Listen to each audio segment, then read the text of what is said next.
I think the greatest threat to the church in our day is based in our profound desire to be acceptable to the secular culture. We want to be accepted. Nobody wants to be considered a fool. Nobody wants to be deemed stupid.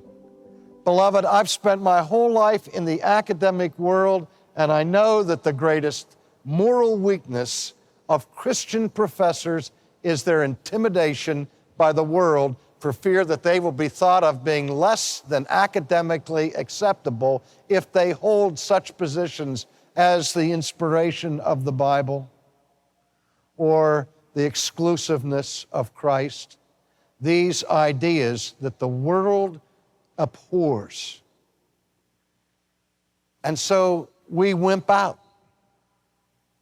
We lose our courage because we don't want to be thought of as being weak. But who is weak and we are not weak? Paul said, I'm with you in your weakness.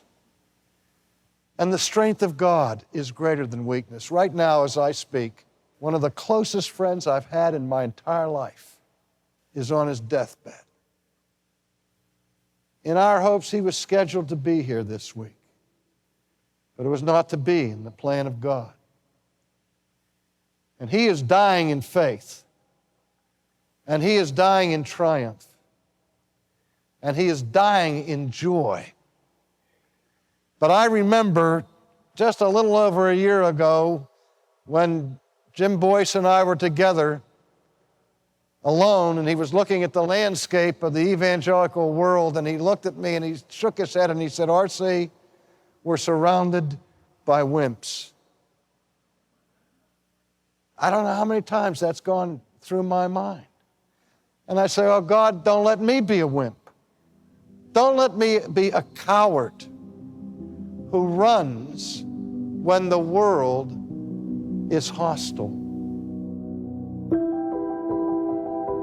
Thanks for listening to Ultimately with R.C. Sproul. This is a podcast from Ligonier Ministries. For more information about Ligonier and to discover thousands of free resources to help you grow in your Christian faith, visit ligonier.org.